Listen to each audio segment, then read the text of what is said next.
ሰላማችሁ ይብዛ ውድ የጄኤምኤም ቲቪ ተመልካቾቻችን የጄኤምኤም ቲቪ የመረጃ ሰዓት ነው። ከመረጃዎቹ ጋር ነው ቤተልሔም ግርማ አብሬያችሁ ቆይታ አደርጋለሁ። በቅድሚያም አርዕስተ ዜና። የኢትዮጵያ ሙሉ ወንጌል አማኞች ቤተክርስቲያን የደቡብ ምስራቅ አዲስ አበባና አካባቢው ክልል የተተኪ ወጣት መሪዎች ስልጠና ተጀመረ። ዘ ወርድ ፎር ዘ ወርልድ ኢትዮጵያ የተመሰረተበትን 30ኛ ዓመት ክብረ በዓልና የአመራር ሽግግር ስነ ስርዓት አካሄደ። ከውጪ የናይጄሪያ ፕሬዝዳንት ቦላ ቲኑቡ በክርስቲያኖች ላይ ከሚደርሱ ጥቃቶች የተነሳ ብሔራዊ አስቸኳይ ጊዜ አዋጅ አወጁ።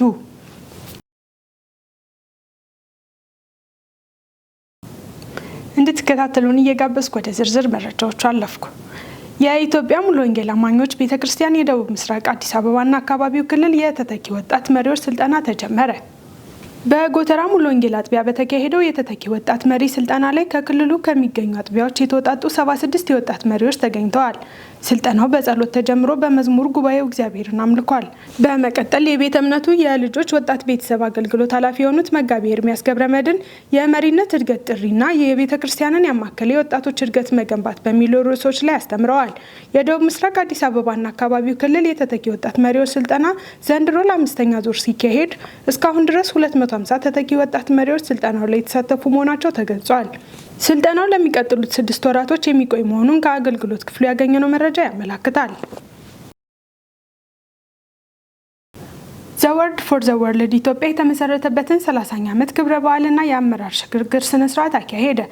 ህዳር 20 2018 በሀያት ሪጀንሲ ሆቴል በተካሄደው በዚህ መርሃ ግብር ላይ የኢትዮጵያ ወንጌል አማኞች አብያተ ክርስቲያናት ካውንስል ጽህፈት ቤት ኃላፊ መጋቢ ጌትነት ለማ፣ የኢትዮጵያ ወንጌላውያን አብያተ ክርስቲያናት ህብረት ፕሬዝዳንት መጋቢ ጻዲቁ አብዶን ጨምሮ የተለያዩ ተቋማት አመራሮችና ከተለያዩ የሀገሪቱ ክፍሎች የመጡ የአገልግሎቱ አጋሮች ተገኝተዋል። ዝርዝሩን ነጻነቷ ቁማ እንደሚከተለው ታቀርበዋለች። ህዳር 20 2018 በሀያት ሪጀንሲ ሆቴል በተካሄደው በዚህ መርሃ ግብር ላይ የኢትዮጵያ ወንጌል አማኞች አብያተ ክርስቲያናት ካውንስል ጽህፈት ቤት ኃላፊ መጋቢ ጌትነት ለማ፣ የኢትዮጵያ ወንጌላውያን አብያተ ክርስቲያናት ህብረት ፕሬዝዳንት መጋቢ ጻዲቁ አብዶን ጨምሮ የተለያዩ ተቋማት አመራሮችና ከተለያዩ የሀገሪቱ ክፍሎች የመጡ የአገልግሎቱ አጋሮች ተሳታፊ ሆነዋል። በመርሃ ግብሩ የመክፈቻ ስነ ስርዓት ላይ የካውንስሉ ጽህፈት ቤት ኃላፊ መጋቢ ጌትነት ለማ የእንኳን አደረሳችሁ መልእክት በማስተላለፍ በኢትዮጵያ ያለ ሁሉም ማህበረሰብ በቋንቋው መጽሐፍ ቅዱስን ማንበብና መረዳት እንዲችል ላደረጋችሁት የ30 ዓመት ትጋት በካውንስሉ ስም ምስጋናን አቀርባለሁ በማለት ተናግረው ሁላችንም ልንደግፋቸውና ከጎናቸው ልንቆም ይገባል ብለዋል። የእግዚአብሔር ቃል ለህዝቦች ሁሉ እርሱ በሰጣቸው ቋንቋ በሚል መሪ ቃል ላለፉት 30 ዓመታት መጽሐፍ ቅዱስን በተለያዩ የኢትዮጵያ ቋንቋዎች በመተርጎምና በማሰራጨት በርካታ ማህበረሰቦች በአፍ መፍቻ ቋንቋቸው የእግዚአብሔርን ቃል እንዲያነቡ ያስቻለው ዘ ወርድ ፎር ዘ ወርልድ ኢትዮጵያ ስለነበረው አጀማመር የቦርድ ሰብሳቢ የሆኑት ወንድም ጠንክርቴኒ ይገልጻሉ። ወርድ ፎር ዘ ወርልድ ከተጀመረ 35 ዓመት ሆኗል። የተጀመረው በአንድ ቤተሰብ ደቡብ አፍሪካ ውስጥ ነው። ከዛ በኋላ አንድ 5 ዓመት ያህል ደቡብ አፍሪካ አገልግሎቱን ከቀጠሉ በኋላ ከዛው ቤተሰብ የሆነ አንድ ቤተሰብ ወደ ኢትዮጵያ ለመምጣት እግዚአብሔር በልቡ ራዕይ አስቀመጠና በአፍሪካ በኢትዮጵያ ብዙ ህዝቦች የእግዚአብሔር ቃል ለመስማት እድል አላገኙም እና ቢያንስ ሰው የራሱ የፈቃዱ የፈለገው ነገር ሊወስን ይችላል። ዘ ወርድ ፎር ዘ ወርልድ ኢትዮጵያ ባለፉት 30 ዓመታት ካከናወናቸው ስራዎች ውስጥ በ30 የኢትዮጵያ ቋንቋዎች ቅዱሳን መጻሕፍትን በመተርጎም ላይ የሚገኝ ሲሆን ከ100 በላይ አጥቢያ አብያተ ክርስቲያናትም እንዲተከሉ አድርጓል። ባለፉት 30 ዓመታት በኢትዮጵያ በ30 ቋንቋዎች የመጽሐፍ ቅዱስ ትርጉም ስራ አከናውነናል። ከነዛ ውስጥ 8 ሙሉ መጽሐፍ ቅዱስ በ8 ቋንቋዎች ተተርጉሞ ታትሞ ለብዙ ህዝቦች እንዲደርሱ ተደርገዋል።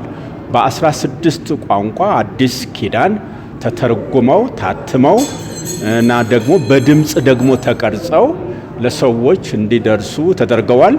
ከዚህ ከኢትዮጵያ የጀመረው ስራ አገልግሎት ሰፍቶ አሁን ኖርዘርን አፍሪካ የሚል አካባቢ ደርሶ በ126 ቋንቋዎች በ10 ሀገራት በነዛ ቋንቋዎች የትርጉም ስራ እየተሰራ ይገኛል ማለት ነው። ዘ ወርድ ፎር ዘ ወርልድ ኢትዮጵያ የ30ኛ ዓመት ክብረ በዓሉ በተጨማሪ የአመራር ሽግግር ስነ ስርዓት ያካሄደ ሲሆን የተቋሙ ዳይሬክተር በመሆን ላለፉት 9 ዓመታት ያገለገሉት ወንድም ተስፋዬ ቤኩማ ለተተኪው ዳይሬክተር ወንድም ተሰማ ፎርሲዶ ኃላፊነታቸውን አሸጋግረዋል። የተቋሙ አዲሱ ዳይሬክተር ወንድም ተሰማ ፎርሲዶ ዘ ወርድ ፎር ዘ ወርልድ ኢትዮጵያ በቀጣይነት ስለሚሰራቸው ስራዎች ገልጸውልናል። ኃላፊነቱን ዛሬ ያስረከበልኝ ውድ ወንድሜ በጣም የሚወደው በመንፈስም በስራም ባልደረባዬ በመንፈስም ወንድሜ ይሰራ ከነበረው በተሻለ መንገድ በበለጠ መንገድ እንግዲህ የሱን ሞዴል በመከተል የእግዚአብሔር ቃል ለሌላቸው ላልተረጎመላቸው ሰዎች በእጃቸው እንዲገባና የህይወት ለውጥ እንዲያገኙ ያን ስራ በተጠናከረ መንገድ እንዲከናወን የሚፈለግብኝን እግዚአብሔር በረዳኝ ጸጋና እግዚአብሔር በሰጠኝ ራዕይ የሚፈለግብኝ ከኔ የሚጠበቅብኝን አገልግሎት አስቀጥላለሁ። በዚህ የ30ኛ ዓመት ክብረ በዓልና የአመራር ሽግግር ስነ ስርዓት ላይ ዘማሪ ዮሴፍ በቀለ በዝማሬ ሲያገለግል፣ መጋቢ ጻድቁ አብዶ የእግዚአብሔርን ቃል አካፍለዋል። በስነ ስርዓቱ ላይ ለመታደም ከተለያዩ የሀገሪቱ ክፍሎች የመጡ የስራው ተሳታፊዎች በየመጡበት ቋንቋ የእንኳን ደስ አለን መልእክት ያስተላለፉ ሲሆን የአገልግሎቱ መስራች ዶክተር ቬሮኔ ክሩገር ከባለቤታቸው ጋር በመሆን በኢንተርኔት የደስታ መልእክታቸውን አጋርተዋል። በመርሃ ግብሩ ላይ የእውቅና ሰርተፊኬትና የሽልማት መርሃ ግብር የተከናወነ ሲሆን የአገልግሎቱን ታሪክና ተግባራት የሚያሳይ የፎቶ ኤግዚቢሽንም ቀርቧል። ዘ ወርድ ፎር ዘ ወርልድ ኢትዮጵያ ከሁሉም ቤተ እምነቶች ጋር የሚሰራ መንፈሳዊ ተቋም ሲሆን ከቅዱሳን መጽሐፍ ትርጉም ስራ በተጨማሪ ቤተክርስቲያን ተኮር የመጻፍና ማንበብ ክህሎት ማዳበር፣ በቅዱሳን መጽሐፍ አጠቃቀምና በወንጌል ተልእኮ ላይ በመሳተፍ እንዲሁም ተርጓሚዎችን በማሰልጠንና በማብቃት ላይ ይገኛል። የመካነ ኢየሱስ ጡረታ ኢንሹራንስና ኢንቨስትመንት ኮሚሽን በአዲስ አበባ ከተማ ለሚያስገነባው ባለ 7 ወለል ህንፃ የመሰረት ድንጋይ አስቀመጠ። የመሰረት ድንጋዩንም የቤተ ክርስቲያኒቱ ፕሬዝዳንት ቄስ ዶክተር ሬና ሲገዙ የ21ኛው ካውንስል ተሳታፊዎችና የክብር እንግዶች በተገኙበት በንፋስ ስልክ ክፍለ ከተማ በመካኒሳ አደባባይ አካባቢ ህዳር 18 2018 ዓ.ም አኑረዋል። ኮሚሽኑ ከቤተ ክርስቲያኒቱ በተሰጠው ኃላፊነት መሰረት ወደ 1872 የሚሆኑ ጡረተኞችን አበል እየከፈለ እያስተዳደረ የሚገኝ ሲሆን ከ6400 በላይም የሚሆኑ ነገ ወደ ጡረታ የሚሄዱ ቋሚ ሰራተኞች አስተዋጽኦ በመሰብሰብ ያስተዳድራል። የኮሚሽኑን ቦርድ ሰብሳቢ የሆኑት ቄስ ፈለቀ ጥበበ በመርሃ ግብሩ ላይ ባስተላለፉት መልእክት አዲሱ የኮሚሽኑ ቦርድ ወደ ስራ ከገባበት ካሳለፍነው 1 ዓመት ውስጥ ብዙ ፓኬጆችን እያስተዋወቀ እንደሚገኝ ገልጸዋል። አዲስ የሚገነባው ህንፃ በከፊል በዋናው ጽህፈት ቤት አስተዳደር ስር የሚገኝ ይዞታና በመካኒሳ መካነ ኢየሱስ ማህበረ ምዕመናን እንግዳ ማረፊያ ግቢ ውስጥ እንደሚያርፍ አብራርተዋል። የቤተ ክርስቲያኒቱ መሪዎች ህንፃው እንዲገነባ ይዞታውን ስለፈቀዱ አመስግነዋል። የሚገነባው B+G+5 ህንፃ የተለያዩ አገልግሎቶችን የሚሰጥ ቅይጥ ህንፃ ሲሆን ሲጠናቀቅ ለንግድ ለቢሮና ለአፓርትመንት እንደሚውል ገልጸዋል። ህንፃውን በተደረገው የግንባታ ጥናት መሰረት ከ400 ሚሊዮን ብር በላይ እንደሚፈጅና ከ3-4 ዓመታት ውስጥ እንደሚጠናቀቅ ጨምረው ገልጸዋል። በተያያዘ መልእክታቸው የጡረታና የኢንቨስትመንት ፈንዶች ወደ ኢንቨስትመንት ገብተው ገቢ ማመንጨት ካልቻሉ ችግር እንደሚያስከትሉ ከልምዶች አስታውሰው በዕለቱም እንዲገነባ የመሰረት ድንጋይ የተቀመጠለት የግንባታ ፕሮጀክት በኮሚሽኑ ከዚህ ቀደም ከተሰሩ የኢንቨስትመንት ስራዎች የቀጠለ ነው ብለዋል። ለፕሮጀክቱም ስኬታማነት የቤተ ክርስቲያኒቱ ምዕመናን እንዲጸልዩና የጡረታና የኢንሹራንስ ፈንዶችን በየጊዜው ወደ ኮሚሽኑ በመላክ የሚመለከታቸው የስራ ዘርፎች እንዲተባበሩ ኮሚሽኑ አሳስበዋል። መረጃው የቤተ ክርስቲያኗ ገጽ ነው። በማርበርግ ቫይረስ ምክንያት ህዳር 20 2018 ዓ.ም ጀምሮ ለአንድ ሳምንት ትራንስፖርት ዝግ ይሆናል ሲል የአሪዞና አስተዳደር አስታወቀ። በጂንካ ተከስቶ ለሰዎች ሞት ምክንያት እየሆነ ያለውን የማርበርግ ቫይረስ ስርጭትን ለመቆጣጠር ያስችል ዘንድ ወደ በሽታው መነሻ የአሪዞና የሚገባም ሆነ የሚወጣ የትራንስፖርት እንቅስቃሴ ለአንድ ሳምንት ዝግ እንዲሆን በአሪዞና ዋና አስተዳዳሪ የሚመራ ግብረ ኃይል መወሰኑን የዞኑ መንግስት ኮሚኒኬሽን መምሪያ ኃላፊ አቶ ደመላሽ አቦና ተናግረዋል። የቫይረሱ ስርጭት ከዕለት ዕለት አስከፊ የሆነ በመምጣቱ የበሽታውን ስርጭት ለመቆጣጠር በአሪዞና ዋና አስተዳዳሪ የሚመራ ግብረ ኃይል ተቋቁሞ እየሰራ መሆኑን ገልጸዋል። ኃላፊው እስካሁን በነበረው ሂደት ትምህርት ቤቶች የተዘጉና ህዝብ የሚሰበሰብባቸው ጉዳዮች ላይ እቀባ የተጣለ ቢሆንም ስርጭቱን በሚፈለገው ልክ ለመግታት ባለመቻሉ የትራንስፖርት ዘርፉን ለአንድ ሳምንት መዝጋት አስፈላጊ በመሆኑ ህዳር 20 2018 ዓ.ም ጀምሮ ለአንድ ሳምንት ዝግ እንዲሆን ግብረ ኃይሉ መወሰኑን ተናግረዋል። ጂንካ ከተማን ጨምሮ ለሁሉም መዋቅር የትራፊክ ፍሰትና የጸጥታ ዘርፍ አስተባባሪዎች ይህ መልእክት መተላለፉንም አቶ ደመላሽ አስታውቀዋል።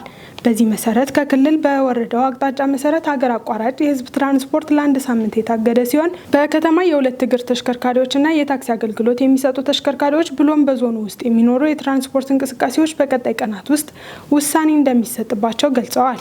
ኃላፊው አያይዘውም በአሁኑ ወቅት የማርበርግ በሽታ በአሪዞና ጂንካ ከተማ የተከሰተ ቢሆንም ጂንካ ለቅሶ መጥቶ የተመለሰ የሐዋሳ ከተማ ነዋሪ በበሽታው መሞቱን መስማታቸውንና የስርጭት መጠኑን ለመቀነስ ብሎም ለመቆጣጠር ውሳኔው መተላለፉን በመግለጽ በዞኑም ሆነ ከዞኑ ውጭ ያለ ህብረተሰብ ይህን ተግባራዊ እንዲያደርግ አሳስበዋል። መረጃው የቲክቫህ ኢትዮጵያ ነው። የተወደዳችሁ ተመልካቾቻችን አሁንም መረጃዎቻችን ወደ እናንተ መድረሱ እንደቀጠለ ነው። ከውጭ ወዳገኘናቸው መረጃዎች አለፍኩኝ። የናይጄሪያ ፕሬዝዳንት ቦላ ቲኑቡ በክርስቲያኖች ላይ የሚደርሱ ጥቃቶች የተነሳ ብሔራዊ አስቸኳይ ጊዜ አዋጅ አወጁ። ዳንኤል አንተነህ ዝርዝሩን ያቀርበዋል። በአዲሱ እቅድ መሰረትም እስከ 20 የሚጠጉ የፖሊስ አባላት በብሔራዊ አገልግሎት ካምፖች ውስጥ ወታደራዊ ስልጠናም ይቀላቀላሉ። የሀገር ጠባቂ ኃይሎች ከምዕራብ አፍሪካ ሀገሮች የሚወጡ ወረራዎችን ለመከላከል በዝግጅት ላይ መሆናቸውም ተገልጿል። ፕሬዝዳንት ቲኑቡ ለክፋት ወኪሎች መደበቂያ ቦታ አይኖርም በማለትም አስጠንቅቀዋል። የናይጄሪያ የደህንነት ኃይሎች በቂቢ ግዛት ከተፈናቀሉ 300 ሴት ተማሪዎች መካከል 24 ሴት ተማሪዎችን ጨምሮ በኳራ ክልል ከቤተ ክርስቲያን ውስጥ የተያዙ 38 ክርስቲያኖች ነፃ መውጣታቸውም ተገልጿል። ፕሬዝዳንት ቲኑቡ የሚወዳቸውን ያጡ ቤተሰቦች አዝናለው፣ ጀግኖች ወታደሮችን እናከብራለንም ብለዋል። ከሰሞኑ የአሜሪካ ፕሬዝዳንት ዶናልድ ትራምፕ በናይጄሪያ ውስጥ ክርስቲያናዊ የዘር ማጥፋት እየተካሄደ ነው በማለት አስተያየት መስጠታቸውንና በክርስቲያን ማህበረሰብ በዓለም ላይ በጣም አደገኛ ቦታዎች ውስጥ እንደሚገኝም የኦፕን ዶርስ ዘገባም አመላክቷል። በናይጄሪያ ክርስቲያኖች ግማሽ ያህል ቢሆኑም በሰሜን ክፍል የሚገኙ ክርስቲያኖች ብዙውን ጊዜ ከፉላኒ ጎሳና አክራሪ ጽንፈኛ አካላት በሚኖሩበት አካባቢም ጥቃትም ይገጥማቸዋል። የኒው ኢንግላንድ አብያተ ክርስቲያናት የአገልግሎት ስራ ኃላፊ ጆን ፖንቲፌክስ በአብያተ ክርስቲያናት ላይ የሚደርሰው ጥቃት እምነታቸውን ለማጥፋት የሚደረግ አሰራር መስሎ እንደሚታይም ገልጸዋል። አክለውም ለክርስቲያኖች ደህንነታቸውን በማንኛውም ቦታ እርግጠኛ አይደለምም ብለዋል። ዘገባው የክርስቲያን ፕሪሚየር ኒውስ ነው። በመጨረሻም ታላላቅ ጦርነቶች በመቀስቀሳቸው የዓለም የጦር መሳሪያ አምራቾች ገቢ ጨምሯል ተባለ።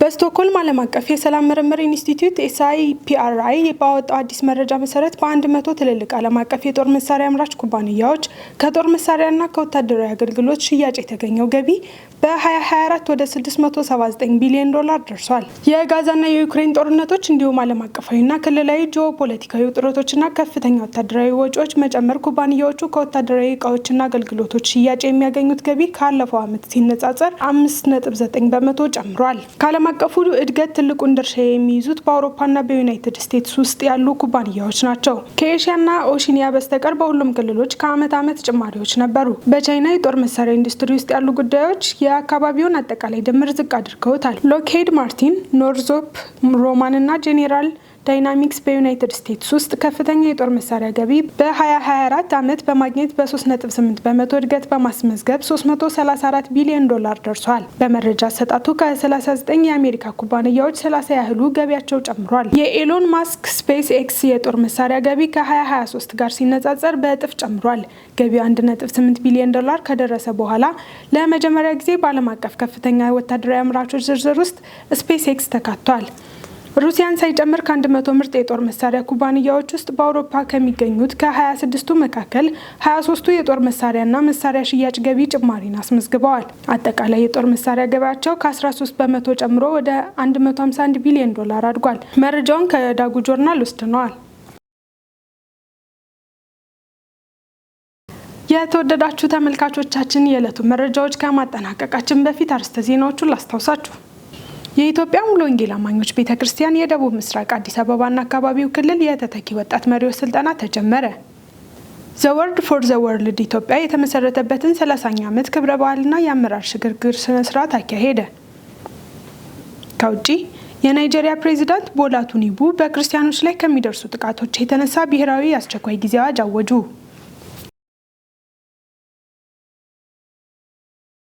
ውድ ተመልካቾቻችን የዕለቱ መረጃዎች እነዚህን ይመስሉ ነበር። መረጃዎቹን ወደ እናንተ ያደረስኩላችሁ እኔ ቤተልሔም ግርማ ነበርኩ። ያዘጋጁላችሁ ዳንኤል አንተነህና ነጻነት ዋቁማ በጋራ በመሆን ነበር። ቀሪ የጄኤምኤም ዝግጅቶች ይቀጥላሉ። ሰላም።